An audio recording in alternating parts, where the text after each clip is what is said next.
Welcome to Everything Life Coaching. I'm John Kim. And I'm Noelle Cordeau.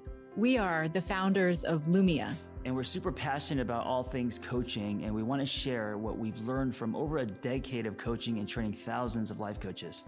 Let's dive into the science and magic of coaching.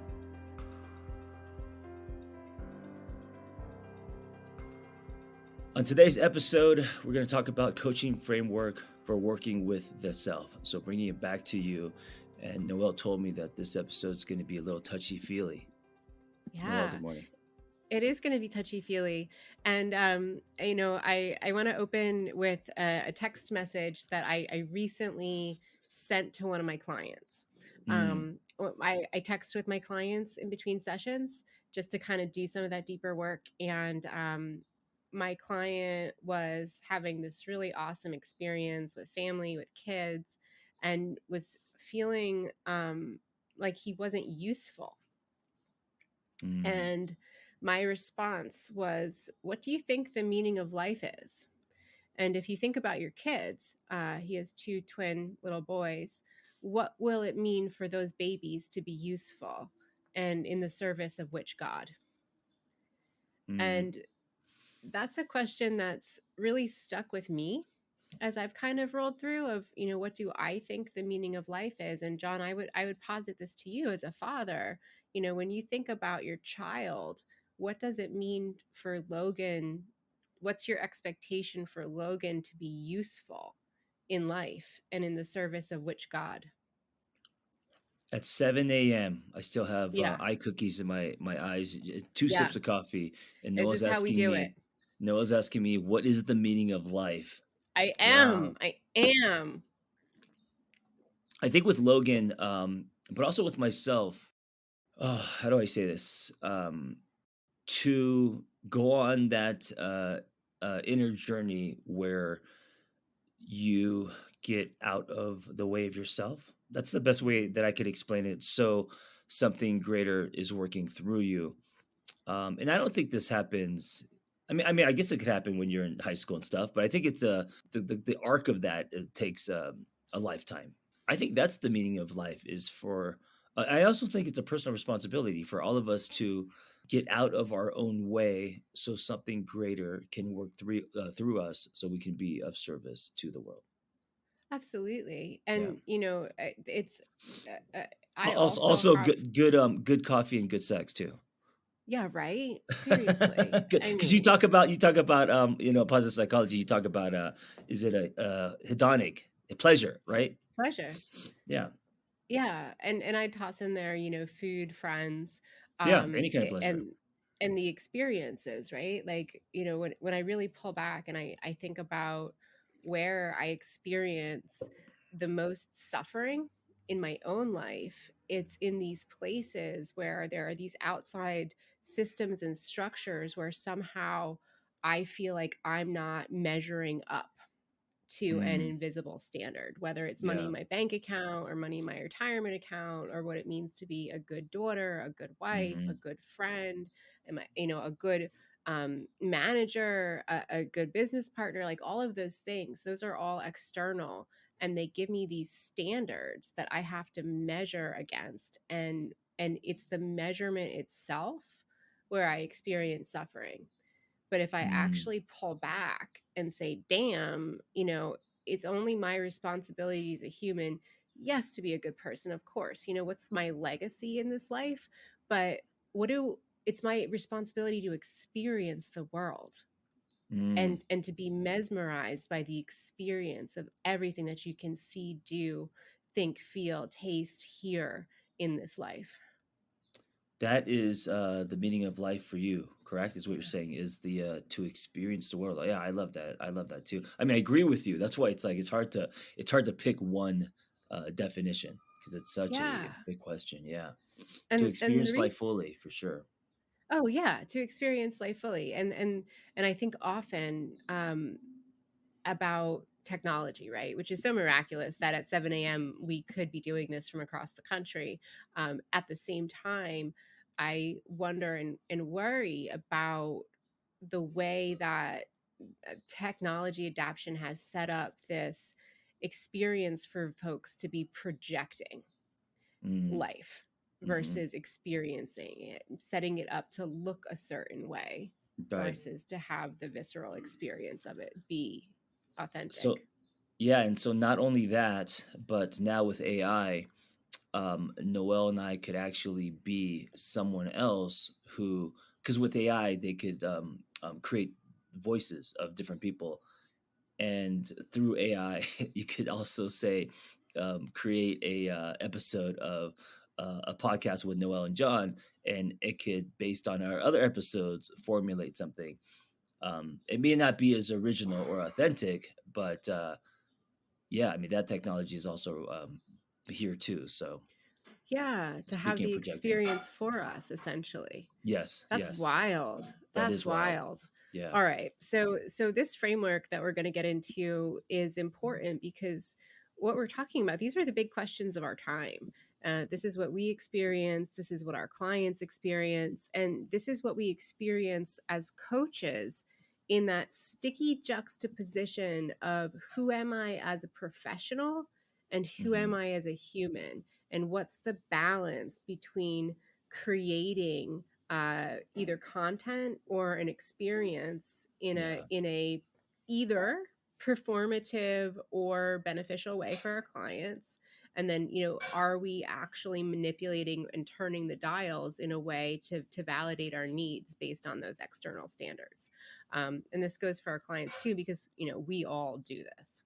Yes, yeah, and this is really um, interesting, especially with social media, how we mhm. present ourselves. I know for me, who I am as a human comes before what I do for a living, and also Yeah. over the years, I've kind of erased that line. But for many coaches, especially new, they're very conflicted on how do I present myself. I want to be professional, but how much of my personal life do I show? And it's going to be different for everyone depending on their comfort level. That was actually one of the questions that I had for you today, and that I wanted to address was, okay, starting at the forefront. So we'll work this through before you have clients to run the framework in session. You need to do the marketing. You need to present yourself Mm-hmm. as a coach. So that's actually Mm-hmm. step one. So you've been producing content for about a decade. Yeah. What has it meant to you personally, or how has it impacted your life to have had your real vulnerable life on display? It's been challenging. It's been also powerful. It's been meaningful. It's been a lot of things. For me, I didn't start off with any kind of marketing plan. When I started, social media wasn't even around. I was a blogger, so I also didn't think anyone would read my blog. So organically, because blogs are very personal, organically, it started off. I started off with that foot forward, just journaling my feelings, and so Mhm. that was the runway for me. And then Facebook came out, Instagram came out, and I just kind of at that point I've already started doing that, so I just rolled that into social media because that was the way I did it, and I felt okay about it. So that's how it happened for me. I think today people are kind of overthinking, and they're trying to predict what the audience wants, Mhm. which I think can be a mistake, and then people can kind of smell something that is false or not authentic. Are there any parts of you that you now hold back or that you wish you held back? And how do you tell the difference between too much information and like genuinely authentic content? Yeah, I mean, there's stuff on my YouTube channel that I want to delete. There's a lot. I mean, I go back to my old writing and I cringe. I mean, Really? it's yeah, it's it's like the orange sweater you wore in high school, and that kind of thing. At the time, it was great, but then looking back, you kind of cringe. But I purposely force myself not to delete things because I see them as little time capsules. And if I start deleting parts of my story, I'm going to be a hypocrite because I kind of, tell other people that all parts of your story will be used. So even though there's stuff out there that that makes me cringe and I'm embarrassed about, I just leave it up there as a kind of a challenge to myself, because I don't want to manipulate by taking out parts of my story because I personally, don't like them or embarrassed of them. Yeah. Unless So it's offensive. If it's offensive, that's different. Fair, fair, Yeah. fair. It's interesting when we started, I was also writing, I was also putting out deeply personal, content. Hmm. And as time went on and I got more and more afraid of the world out there consuming Yeah. me, consuming my content, judging me, judging my content, my audience narrowed. And then there was a point where I would write, just for our coaches. And then there was a point where I stopped altogether. Hmm. And in that juxtaposition, I feel like I lost a lot of the poetry that I really used to craft and Yeah. curate, through Yeah. my lens. And I think about that, about the part of me that was lost and why I did it. For what God did I stop writing? And it was the Mhm. God of capitalism, if I'm being honest, in order Yeah. to intentionally put into the world a professional presence, which is Right. necessary for what I do. Yeah, and also I'm not a CEO, so if I was wearing that hat, yeah, I would probably show myself less, or I would be different. I would adjust, because I see myself as more of an artist, therapist, writer. I feel more free to express myself in that way.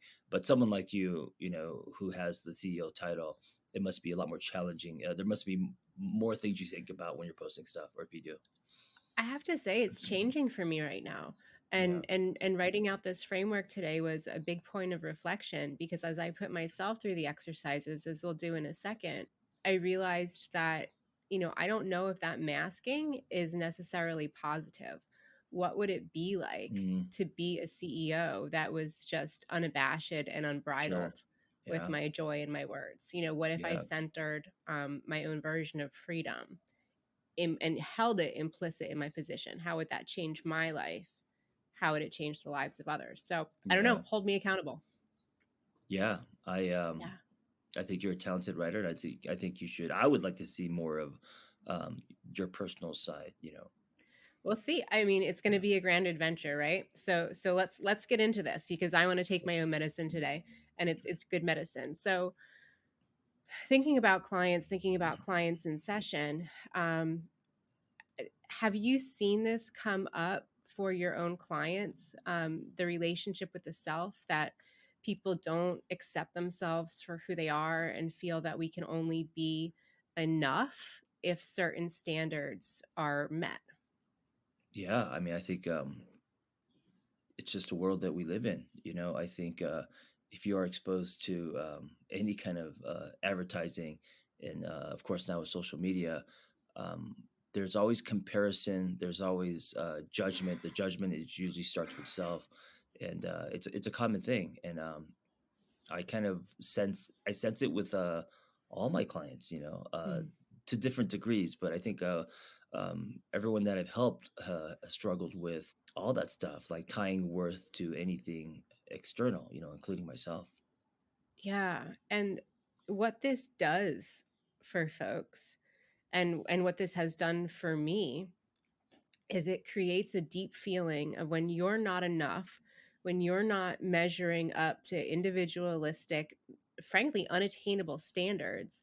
It Hmm. creates a really tense way of living and this hamster wheel where there's always something else that we need to do, that we always need to do the next thing, that where we are is never good enough. Yeah. And even if we do get like a minute of validation, it's fleeting, and then we continue to have to strive to be the person that we think we should be, but that ball keeps moving. Yeah, I mean, it's one of the things that I mean, as I kind of slide into my 50s, it's one thing that I definitely that it's all a mirage.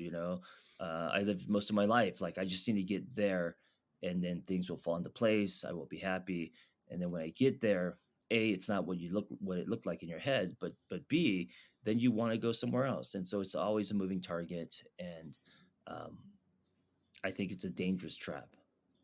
I do too, and I think Yeah. that this is a really important conversation for coaches in the work of coaching because we work based on goal accomplishment and goal Hmm. attainment. Yeah. So some big questions that I have is, you know if we're thinking about starting at the beginning, well, how did we get here, right? How do each of us know what kind of person we should be? What do you Mm. think? How is that formed? So I always go back to, and this is how for me this whole thing started. Am I showing up or living my life in a way that's honest to me? So, not honest to who I used to be, not honest to who I want to be, but honest to me right now. And so, when I was going through a divorce, um, that's kind of one of the first questions I asked myself: is does this feel honest to me? And so, when I applied that to career, it didn't. You know, I Mm. felt really, I felt like I was in a straitjacket trying to conform.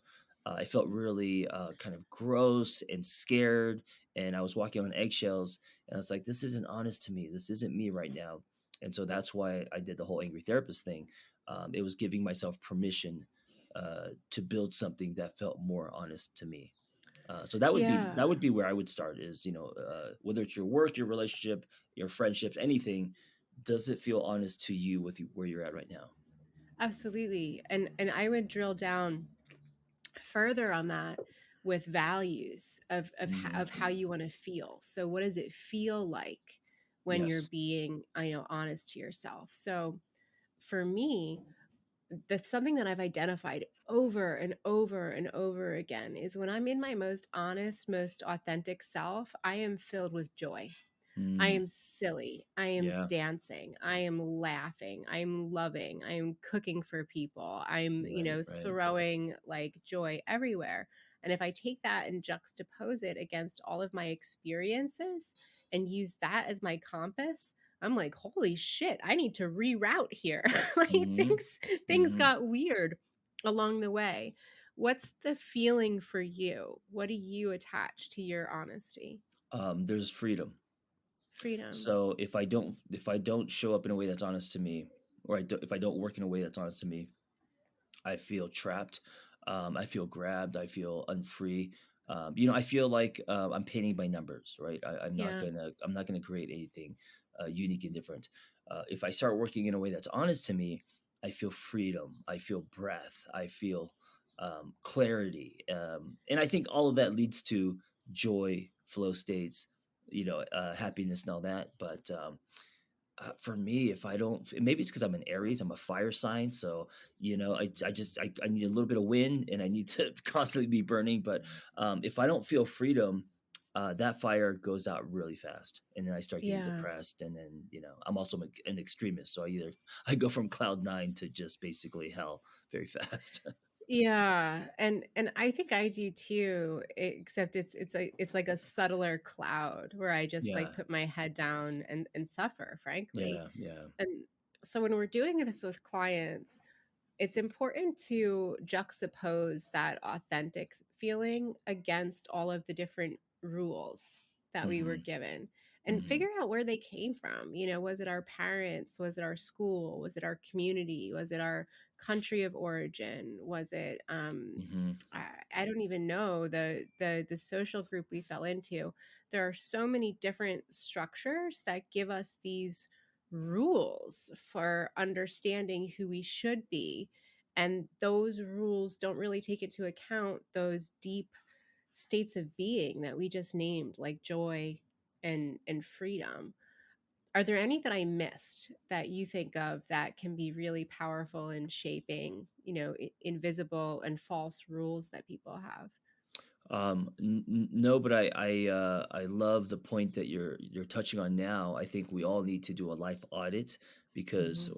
when life happens, especially if you have kids, you're on this routine. You're just doing all the tasks. You're always trying to catch up, and you may not even be on the right path for you. And so, if you do a life audit, and speaking of values, and because we a lot of times unconsciously we're tracing not only old blueprints that belong to our parents or whoever, but they're old blueprints that belong to us, meaning it's who we used to be and what we thought, our old definitions.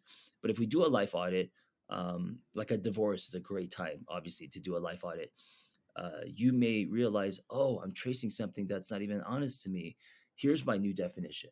A lot of people come to Lumia because they've done their life audit and they realize I want to help other people. I don't want to do this other career, and then they start taking a new path in life. So yeah, I think that's Yeah. really important. And there's, you know, unfortunately, what holds people in place, even doing the life audit and understanding, man, I'm off track, I need to go in another direction.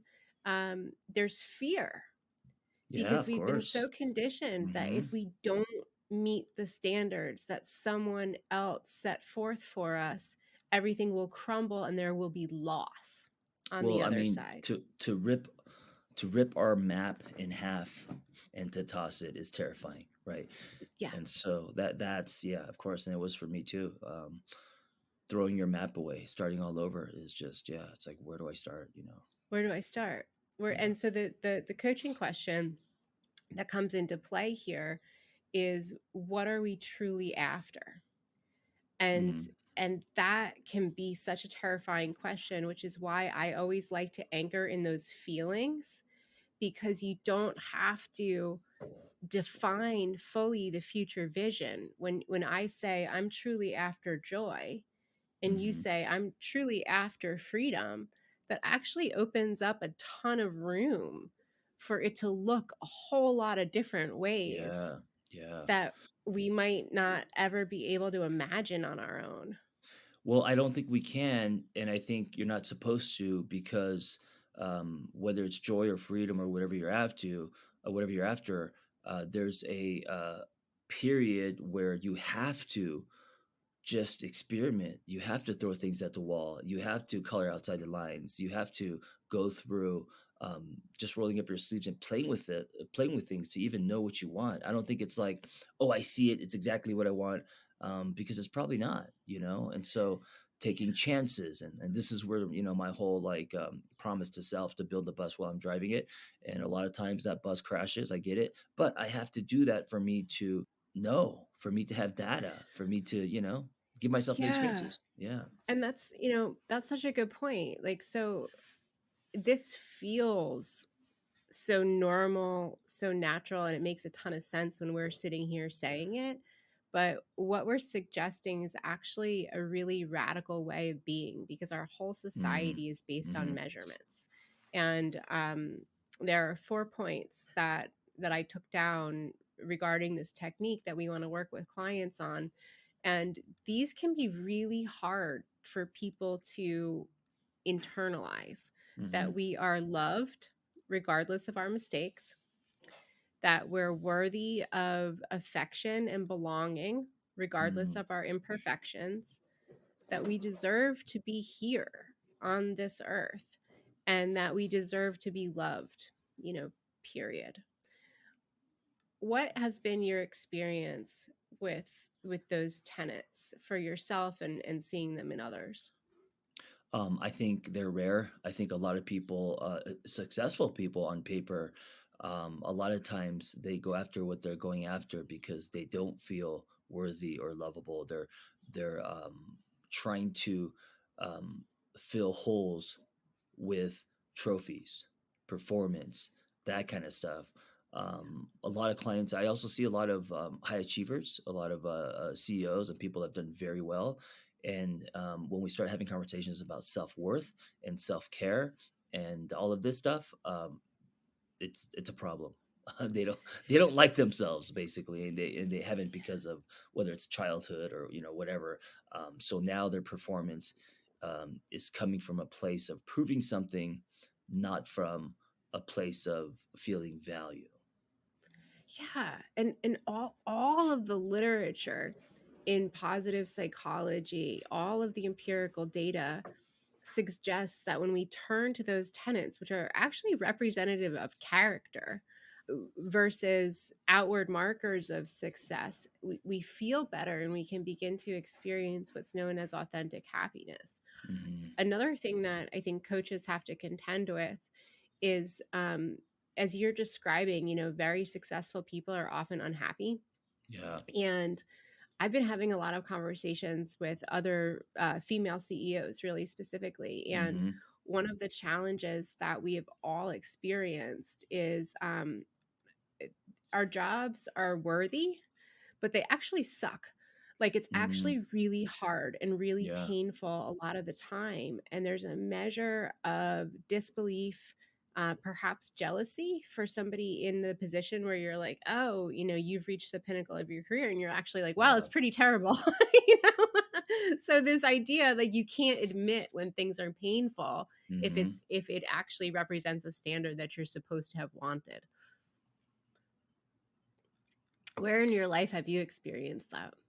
I think for me, getting into when I first got into book publishing, the pressures of that. If you don't sell a certain amount of books, the phone may not ring. All of that, of course, because I used to be a screenwriter, being tied to my worth, my value. Um, can I do this? All of that, and also that's compounded with a very lonely life because writing is a lot of time by yourself. And Mm, I think CEOs, especially with startups, it could be very lonely at the top. 100%. Same deal. Yeah. A lot of time by yourself with your thoughts. Yeah. That's what it Yeah. is. I do a lot of my deep thinking work for work in the shower. That's where I Mm. really just like steam out and that's where most of my needle moving ideas come from. Mhm. So let's get into the actual framework for folks to use when they're in session with clients.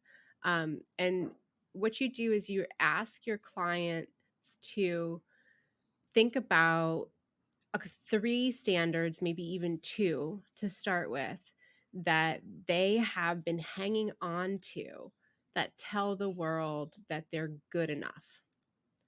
Mm. So you identify what those standards are. They can be money, can be being you've talked about this, being a good parent. What does that Yeah. mean? Yeah. Physical attractiveness. And then for each standard, um, the awareness comes in where we go after, well, how do we feel when we feel that we're not living up to this standard?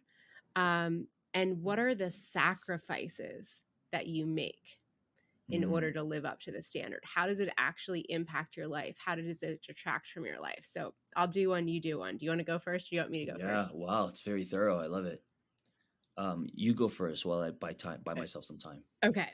So I have had a long history of eating disorders, anorexia, Mhm. bulimia, binge eating disorder, Mhm. body dysmorphia, so much fun.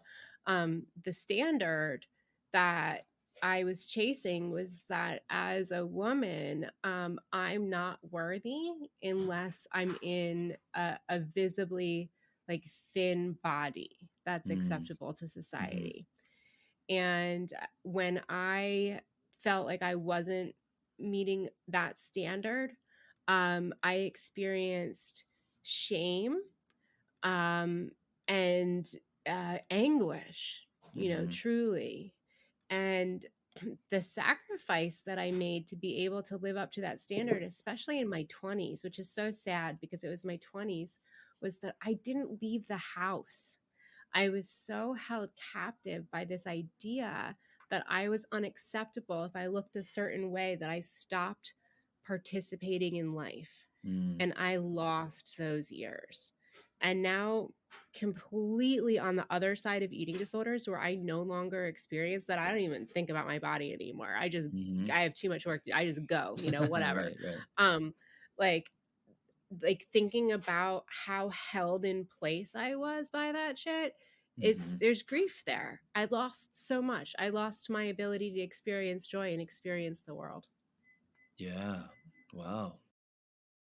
I'm someone that can't just do one thing. I'm someone that has to always be spinning multiple plates. Even when I was a kid, I wasn't just doing one thing. I was, building Legos and then doing this with turning my house into a roller coaster and then, breakdancing. I was always doing many things.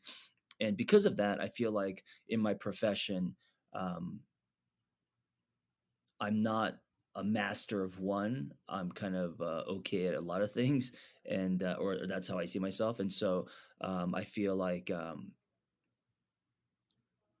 that's tied to success. That successful people are really amazing at one thing, right?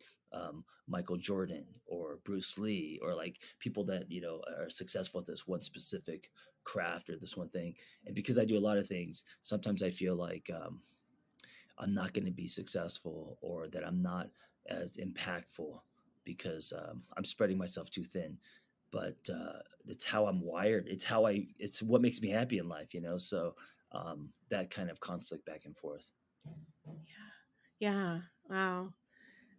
So, as we sit there and as we're thinking about this, okay, well, what do we do with this? Where do we go with Hmm. this? How do we move this in session?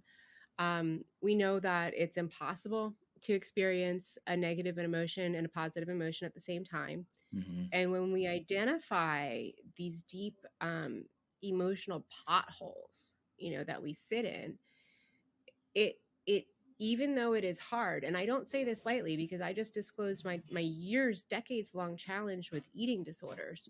It Hmm. is ultimately a choice to stay captive. So the big Right. question for your clients is, do you want to stay captive to that? Do you want to? Do Hmm. you Hmm. want to have that standard controlling your life as you're looking at the sacrifices that you made, as you're looking at the loss? And that's up to the client to determine for themselves. Some people might not be ready, and they might say, I do want to stay trapped by that standard, and then the coach has to accept that, right? Hmm. But for those who don't, the question becomes, well, what do you want to experience instead? Yes, and I think the beginning of this starts with acceptance, right? Yeah. So with my story, um, I am a mad scientist. I accept that. I am a Korean bodega. I accept that. I'm always going to be doing 1,000 things. Kevin Hart does 1,000 things, right? He's not just a comedian. He's now an entrepreneur. He's doing all these things, and so I think starting with accepting who you are, how you Yeah. are, where what makes you happy. I think all of that is kind of the beginning. The giving yourself permission, right? Yeah. And Yeah. using that as your compass Hmm. to say, am I living in a way where I'm giving myself enough stimulation? Am I doing enough things? How would it Yeah. change for you if you turned your dial to, am I doing enough things? Mm. I mean, I think the answer is yes. I think I am doing Awesome. enough things for sure. Sometimes I take on too much, but as far as enough, am I doing enough?